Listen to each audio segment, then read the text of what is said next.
우리 앞뒤로 좌우로 보시고 이렇게 인사하십시다. 하나님은 당신을 끝까지 사랑하십니다. 예전에 우리 어릴 때 참 밥 잘 못 먹고 힘들어하는 아이를 위해서 부모는 어떻게 했습니까? 비싼 고기를 삶아서 억지로라도 먹입니다. 그 병치레 자주 하고 아파하는 아이에서는 어떻게 하지요? 비싼 돈 들여서 한약재를 사와가지고 이렇게 해서 한약을 먹입니다. 보약이라 그러죠. 그 먹기 싫어하는 아이를 위해서 어떻게 합니까? 사탕이나 꿀물로 유혹해서라도 먹입니다. 그 덕분에 건강하신 분이 여기 많이 계시죠? 이것이 우리가 자랄 때 부모로부터 받은 사랑입니다. 짐승도요, 자기 새끼는 보호할 줄 압니다.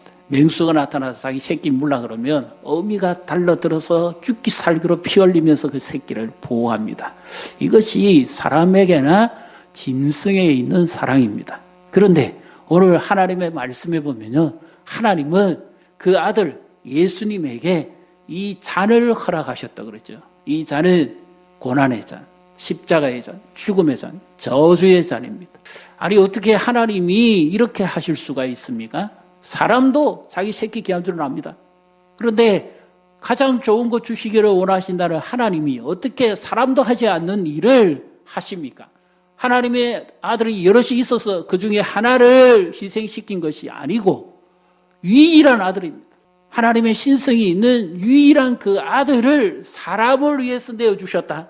이것은 도무지 이해할 수가 없습니다. 알 수가 없어요. 아니 어떻게 하나님이 그렇게 무지막지한 일을 합니까? 그것도 의인을 위해서가 아니고 죄인을 위해서요. 왜 하나님이 그렇게 하시죠? 아무리 이해하려고 해도 알 수가 없어요. AI 두드려봐도 답 안 해줍니다. 하나님은 대속적 사랑을 하십니다. 값을 지불한다는 말이죠. 노예시장에 가서 노예를 사서 돈을 주고 집에 데려와서는 그 사람을 자유의 몸으로 풀어줍니다. 이러면 이 사람은 노예가 아니지. 우리를 죄악의 속박에서 예수님의 값으로 지불해주고 우리 죄의 사슬에서 끊으시고 자유케 해주신 줄 믿으시기를 바랍니다. 근데 이 말씀은요, 잘 생각해 보십시오. 하나님은 우리를 얼마나 사랑하시는가? 무조건적으로 사랑합니다. 세상은 사랑이 조건부예요. 내가 사랑하면 저 사람도 사랑하고 밥도 사주고 커피도 사주고 나와 감정이 좋으면 관계가 좋으면 사랑하고 시간도 같이 보냅니다. 그런데 나와 관계가 별로 좋지 않거나 감정이 안 좋은 사람은 만나지 않습니다. 시간 쓰지 않습니다. 물질 쓰지 않습니다. 함께하지 않습니다. 밥 안 먹습니다. 그래서 세상의 사랑은 전부 조건부입니다. give and take. 그런데 하나님의 사랑은 무조건입니다. 이게 유행가 가사에 나오는 무조건이 아니고 아무 공로도 자격도 조건도 없는 우리를 하나님이 사랑하시기로 일방적으로 작정하셨다는 거죠. 하나님이 온전하신 분이 되셔가지고 야 어떻게 나 같은 사람을 사랑합니까? 부부간에 제일 갈등의 요소가 뭐예요? 성격이잖아요. 성격 차이입니다. 이런 성격을 보고 하나님이 나를 사랑하실 수 있겠습니까? 내 혈기 얼마나 강합니까? 감당 못합니다. 이런 나를 보고 하나님이 사랑하실 수 있겠습니까? 내 죄와 허물 얼마나 부끄럽고 수치가 드러나면 옛날에는 어른들이 그랬습니다. 아이고 창피해서 못 살겠다. 그러면서 고개 숙이고 그러죠. 요즘은요 죄가 드러나면 온 세상에 다 알려져 버립니다.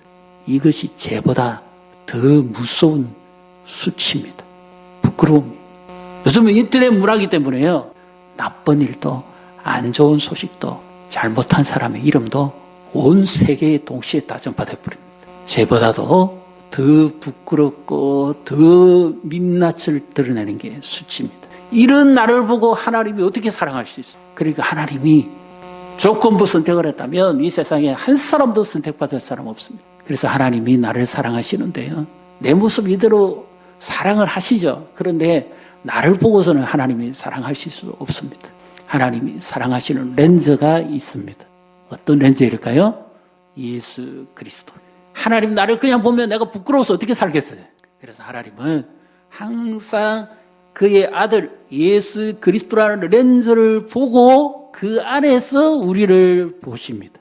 믿으시기 바랍니다. 그래서 예수님이 하나님의 사랑받은 아들인데 그 아들 안에서 우리의 모습을 보니까 우리가 양아들이죠. 그래서 하나님은 얼마나 우리를 기이 보시고 가치 있게 여기시는가. 우리의 죗값을 우리가 지불하지 못하니까 그의 아들을 죗값을 대신 지불하게 하시고 우리를 자유케 하시고 구원하십니다. 그래서 옆에 분 보시고 이렇게 인사하십니다. 당신은 가치 있는 존재입니다. 하나님의 사랑받는 걸작품입니다. 요즘 가치가 많이 떨어집니다. 존재가 많이 떨어집니다. 비인가 두인이죠. 내가 뭘 해야만 살아간다. 이건 조건부입니다. 그런데 하나님은 나라는 존재가 있는 것만으로도 기뻐하고 즐거워하십니다. 그래서 나는 하나님의 사랑받는 사람입니다. 어디만큼 그의 아들을 내어주시기까지 대속적 사랑을 하나님이 하십니다. 오늘 이 말씀은 예수님이 이제 잡히시기 전날 밤에 이루어지는 사건들입니다. 유다의 배신에 의해서 대제사장의 무리가 와서 예수님을 이제 잡아가기 위해서 하는 바로 그와 같은 앞부분에 18장 1절부터 이렇게 기록되어 있습니다. 그래서 유다도 예수님이 평상시에 기도하는 장소를 알고 그의 무리들과 함께 와서 예수님을 잡아가기 위해서 그러는데요. 이때 베드로가 칼을 빼어가지고 그 무리들을 향해서 위협합니다. 왜 예수님을 지키고자 했던 것이죠. 그런데 그때 예수님께서 하신 말씀이 아버지께서 내게 주신 잔을 내가 마시지 않겠느냐. 여기 잔은 예레미야 예가에 나오는 말씀을 치면 숙적 담즙입니다. 제가 어렸을 때요. 제가 기억하는데 그때는 뭐 귀했잖아요. 무엇이든지 약초도 귀하고 정말 귀했습니다. 그래서 부모님이 숙즙을 갖다가 요즘같이 좋은 뭐 이런 기구가 있는 것도 아니죠. 완전히 손을 이렇게 숙즙을 만들어가 먹이는데 제가 얼마나 쓴지 세상에 먹은 것 중에서 그보다 쓴 거 처음 봤어요. 넘기지를 못하겠더라고요. 사탕을 주고 뭐 꿀물을 주고 아무래도 그건 안 돼요. 예수님이 지금 받으신 잔이 바로 그와 같은 것입니다. 그런데 예수님은 전능자잖아요. 얼마든지 거부하실 수 있잖아요. 마태복음에 보면 12양 천사들을 보내가지고 이들을 얼마든지 제압할 수 있다 그랬습니다. 그럼에도 불구하고 예수님이 왜 순순히 자기를 내어주십니까? 하나님은 대속적 사랑을 하시기 위해서 나를 버리지 않고 그의 아들을 버리신 사랑을 선택했고요. 내가 그만큼 귀하기 때문입니다. 그 다음에 예수님은 자원에서 스스로 이 잔을 받아들이십니다. 십자가의 길을 향해서 가십니다. 그런데요, 예수님이 얼마든지 피할 길이 있었습니다. 이 무리들이 예수님을 잡으러 왔을 때 너희가 누구를 찾느냐 예수님이 그렇게 말씀하실 때 나사렛 예수다 그랬죠. 그러니까 예수님께서 이와 같은 말씀을 하십니다. 6절에 보십시오.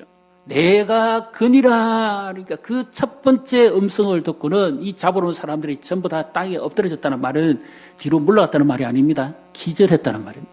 신적 음성을 듣고는 기절해버렸다. 그러면 예수님이 얼마든지 피해 가실 수 있잖아요. 다 졸도해버렸으니까.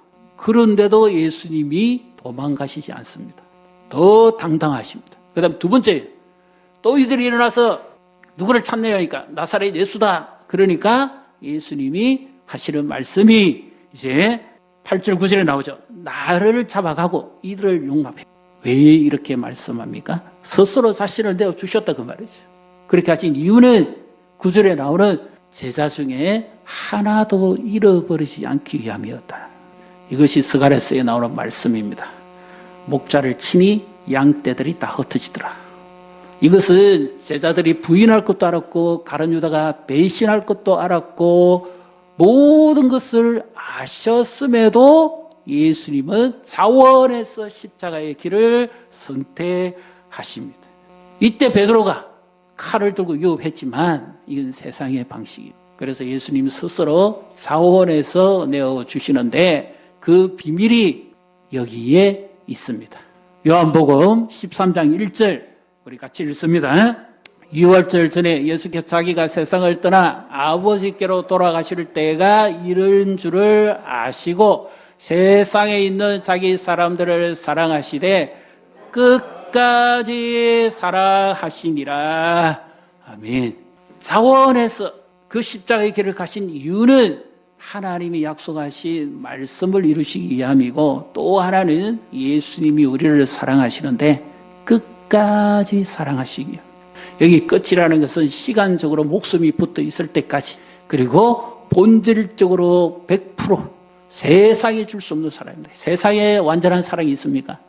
100% 사랑 없습니다. 끝까지라는 게 없어요. 세상의 사랑은 조건부, 시간적 사랑입니다.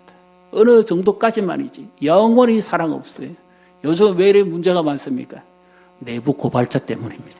가룟 유다가 배신해서 예수님 잡아가는데 내부 고발이죠. 왜 그렇죠? 한때는 은혜를 입었잖아요.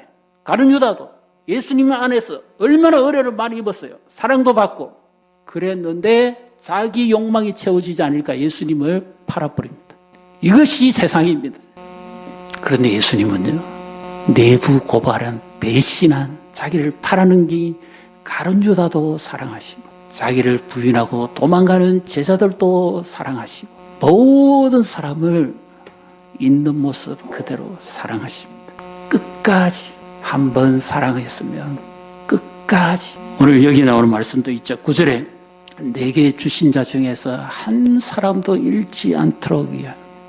그래서 예수님이 스스로 이 십자가의 길을 선택하시고 그 고난의 잔을 받아서 드십니다. 우리 부모들이 어릴 때 이런 표현을 자주 하죠. 내 너 밥 안 굶긴다. 이 무슨 표현입니까? 책임지겠다는 말이죠. 예수님이 지금 하신 말씀이 이 말씀입니다. 내가 너를 버리지 않는다. 끝까지 사랑한다. 그리스도의 삶을 살아가는데 왜 이렇게 어려운 일이 많을까요? 미국의 유명한 신학자가 이렇게 말을 했습니다. 그리스도인은 예수 닮아간 사람이고 예수 믿는 사람이죠. 예수 전하는 사람이잖아요. 왜 그러냐? 이게 단순한 지식이 아니기 때문입니다. 그의 삶 속에서 그리스도가 충만하지 않은 사람은 그리스도가 흘러나올 수 없다는 거예요. 성령 충만한 사람에게는 성령의 역사가 흘러나오죠. 성령 충만하지 않고서는 성령의 역사가 흘러나올 수 없죠. 이와 같이 그가 그리스도 중심의 삶을 살지 않는다면 그의 삶 속에서는 그리스도가 흘러나올 수 없다는 거예요. 그러니까 날마다 우리가 그리스도를 닮아가기 위해서 믿음을 선택해야 합니다. 우리가 회복해야 될 게 있어요. 이 모든 것을 회복하기 위해서 십자가의 감격을 회복해야 됩니다. 신앙생활 오래 하면요, 십자가의 감격이 없습니다. 오래된 교회 십자가의 감격이 없습니다. 이것이 가장 무서운 겁니다. 건강한 교회, 살아있는 교회의 특징은 십자가의 감격이 있습니다. 나무 형태를 말하는 게 아닙니다. 주님이 나에게 베푸신 은혜를 늘 마음에 간직하고 그 은혜에 대해 감사하고 자발적으로 헌신하고 희생합니다. 강요에 의해서 하는 게 아니죠. 그리고 죽어가는 영혼에 대한 안타까운 눈물이 있습니다. 내가 만난 예수를 믿기만 하면 저도 구원받고 천국 갈 수 있고 하나님 자녀되고 영생을 얻을 수 있을 텐데 거기에 대한 고통이 있습니다. 이것이 없으면 이론이고 지식입니다. 그래서 날마다 우리가 해보게 될 것이 바로 예수 그리스도의 십자가 감격을 해보게 됩니다. 이것이 그냥 쉽게 되어지지 않습니다. 히브리서 3장 1절 같이 읽습니다. 그러므로 함께 하늘의 부르심을 받은 거룩한 형제들아, 우리가 믿는 도리의 사도이시며 대제사장이신 예수를 깊이 생각하라. 아멘. 여기 깊이 생각하라 하는 말의 의미가 바로 이와 같은 것입니다. 집중적으로 쳐다보는데, 예를 들면 요즘은 기관도 좋고 여러 발달된 기술이 많아서 선박들이 굉장히 좋지요. 근데 옛날에 범선이라든지 낡은 배를 이렇게 항해할 때 갑자기 길을 잃습니다. 난데없는 파도가 들이닥친다든지 폭풍우가 밀려온다든지 그러면 방향을 잃어버립니다. 그때 유일하게 하나를 바라보아야 된다고 그래요. 그것이 뭐냐면 바로 북극성을 쳐다보는 거랍니다. 캄캄한 바다에 아무것도 보이지 않는 그 짙은 바다에 길을 잃고 방향을 잃고 자초될 것 같은데 피할 길은 북극성을 봐야만 된대. 다시 길을 찾을 수 있다고 합니다. 이처럼 우리에게 있어서도 우리 인생이 힘들고 어렵고 시험이 오고 좌절하고 싶고 낙마하고 포기하고 싶고 믿음의 열정이 식고 여러 가지 형편에 빠져 있을 때 우리가 유일하게 바라봐야 될 것은 십자가, 나무 형틀이 아니라 예수님을 바라봐야 됩니다. 옛날에 일제강점기 때요, 평양 그 형무소적 그때는 수감된 우리 성도들이 그 고통과 괴로움과 아픔을 어떻게 이겨냈는지 때로는 채찍도 맞고 때로는 일제 군합발에 짓밟히기도 하고 어떤 때로는 굶기기도 하고 고문도 굉장히 심했잖아요. 그 고통을 어떻게 이겨냈을까요? 몸도 힘들고 마음도 어렵고 모든 것이 힘든데 그들이 어떻게 거기서 그 고통과 고난을 이겨낼 수 있었을까요? 철장에 갇혀 있습니다. 특별하게 볼 것도 없습니다. 해 그림자 그것을 기억하고요. 주일이 되면 이쪽에 목사님들이 수감되어 있고 이쪽에 성도들이 수감되어 있는데 목사님이 철창을 위로 통통통통 두드리면 이쪽에 성도들이 이걸 쳐다봅니다. 근데 찬송도 소리내서 부르지를 못합니다. 이 순서가 있기 때문에. 그래서 입모양만 보고 따라합니다. 찬송가가 없잖아요. 그러니까 천부여 의지 없어서 하늘 가는 밝은 길이 사실은 가장 고통스럽고 절망적일 때 복음적인 찬송입니다. 그런 찬송을 부르면서 저 높은 곳을 향하여 날마다 나아갑니다. 예수님 생각하는 겁니다. 그리고 설교를 해야 되는데 성경도 허용하지 않죠. 그러니까 말씀을 암송하고 있는 그 성경 말씀을 가지고 설교를 합니다. 입모양. 소리도 들리지도 않아요. 낼 수도 없어요. 그런데 성도들이 그 말씀에 눈물을 흘립니다. 거기서 누구를 만날까요? 예수님을 만납니다. 옥중에 나와 함께 하시는 예수님. 그래서 그들이 늘 생각하는 것이 바로 예수를 깊이 생각하라는 거죠. 북극성을 쳐다봐야 길을 찾듯이 늘 예수님을 생각해야 됩니다. 예수님이라면 가정에서 어떻게 하실까? 예수님이라면 직장에서 어떻게 하시고, 예수님이라면 사업장에서 어떻게 하시고, 예수님이라면 교회에서 어떻게 하시고, 예수님이라면 나라에서 어떻게 할 것인가? 예수님이라면 내가 쓴 곳에서 어떻게 하실 것인가? 내 삶과 예수님의 삶을 렌즈로 비춰보는 겁니다. 그래서 그 예수님을 늘 닮아가기를 원하는 거예요. 사랑하면 닮아가죠. 부부가 닮아간다 그러죠. 그리고 요즘 흔히 말하는 모창하는 사람들 보십시오. 이렇게 통화에 들어가서 실력 가리고 노래 부르면요, 원 가수인 줄 압니다. 왜 그럴까요? 그만큼 훈련을 많이 했고 좋아하니까 따라가는 거예요. 닮아가는 거예요. 목소리도 똑같아요. 제스처만큼 똑같습니다. 왜 그렇습니까? 좋아하니까요. 예수님을 사랑하면 예수님을 닮아갑니다. 이번 한 주간 예수님 닮아가기 위해서 우리가 부끄럽지만 부족하지만 흉내라도 한번 내봅시다. 믿는 자답게. 그리고 요한복음 18장 19장의 말씀을 읽으시고 내가 받아야 될 고난과 수치, 부끄러움과 제약의 형벌, 고통을 대신 담당해 주신 그 예수님을 한번 깊이 묵상해 보십시오. 내 대신 받으셨기에, 내 대신 맞으셨기에, 내 대신 고통 받으셨기에, 수치를 대신 예수님 옷이 발가벗겨졌잖아요. 수치를 받으셨기에 우리에게는 정죄함이 없는 줄 믿으시기를 바랍니다. 우리가 공로가 있습니까? 아무 공로 없습니다. 공로가 있다고 생각하면 죄송합니다만 그분 구원 못 받은 사람입니다. 예수의 피 공로밖에 없어요. 아무것도 없어요. 교회 아무리 다녀도 예수 놓치면 다 놓치는 겁니다. 날마다 예수님을 붙들고 살아야 돼요. 하나님이 나를 사랑하시기에 눈이 머셨고 예수님은 얼마든지 피할 길이 있음에도 불구하고 자원해서 그 자를 받으셨고 그 이유는요, 나를 버리지 않기 위해서 그렇습니다. 내가 너를 사랑하는데 끝까지 사랑한다. 그 증거가 생명 주시기까지. 그래서 우리는 날마다 예수님을 깊이 생각해야 됩니다. 예수 안 믿는 사람들이 흔히 예수 믿는 사람 보고 어떤 말 합니까? 야, 저 냄새가 난다. 어떤 냄새예요? 구린내가 납니까? 아니죠. 예수 믿는 냄새가 난다는 거죠. 그건 무슨 말입니까? 그 사람이 예수님 닮았다는 말이죠. 나와 같지 않다는 겁니다. 그리고 향기가 나니까 썩은 냄새, 세상에 제약된 냄새, 더러운 냄새를 예수 그리스도의 향기로 다 흡입해 버리는 거예요. 그러니까 그 사람들이 감동이 되는 겁니다. 야, 역시 예수 믿는 사람 다르다. 저 사람 믿는 예수 나도 믿고 싶다. 예수님의 은혜 아래 있는 사람입니다. 우리 한 사람 한 사람이 예수님을 생각하고 나를 위해 고난받으시고 죽기까지 하시고 희생하시고 헌신하신 이 예수님을 생각할 때 우리에게 힘이 있고 우리를 회복시키고 우리를 새롭게 하실 줄 믿으시기를 바랍니다. 다음 한 주간 특별 새벽 기도입니다. 주님을 향한 사랑으로 내 자신을 깨우고 기도해서 나도 이기고 교회도 이기고 한국 교회도 이기고 죄도 이기고 이 모든 것을 뛰어넘는 하나님의 이 사랑의 손에 붙들림 바 되어져 그리스도의 향기를 날리는 아름다운 삶을 사시기를 주님의 이름으로 축복합니다.